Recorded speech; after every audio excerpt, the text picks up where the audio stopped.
Қайырлы таң достар, қалдарыңыз қалай? Егер менің болжамдарым ұнап жатса, менің каналыма жазылуды ұмытпаңыздар, комментарий қалдыруды ұмытпаңыздар.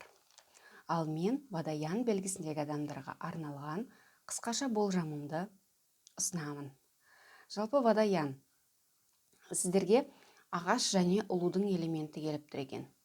Ағаш элементі сіздерге өзін өзі көрсету, әрекет ету элементі, ал ұлу сіздерге, жалпы ұлу деген дракон. Ал дракон сіздерге власть, жоғарғы жақпен байланысты білдіреді. Жалпы бұл айда адамдарда көп агрессия болады екен. Адамдардың көбісі ашуланшақ болады. Айтқаннан қайтпайды. Бала тақырыбы Водоян сіздерге. Бала тақырыбы өзекті болады. Әрекет етіп бастайсыздар. Бизнес жоспар құруға өте қолайлы ай. Өзіңізді еркелететін ай, өзіңізді елге таныстыратын ай.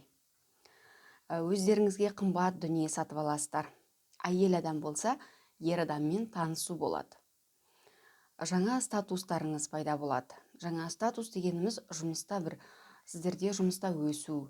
Немесе үйленбесеңіздер, егер тұрмысқа шығу статустарыңыз өзгереді. Балалы болу, бала көтеру, немесе бала босану деген сияқты статустарыңыз өзгереді. Өз бизнестеріңізді бастауға өте қолайлы кезең. Құжаттарды реттейтін боласыз. Власть осы құжаттарға жауап береді. Бір жұмысты, бір мерекені ұйымдастыратын боласыз. Отбасыңызда жалпы бәрі жақсы болады. Отбасыңызда жақсы, қуанышты жаңалық естисіздер. Болады, жақсы жаңалық болады. Бірақ бір адамдар сізді аздап ренжітіп алуы мүмкін айдың ортасында. Оған мән бермеңіздер. Дәрігерден тексерілуден өтіңіз. Сіздің жобаңызды ұрлауы мүмкін. Құнды заттарыңызға сақ болыңыздар.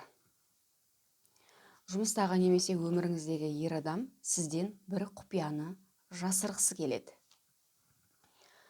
Сіздерде самовыражение, өзін өзі көрсету элементі келгендіктен жұмыстарыңыз өте көп болады.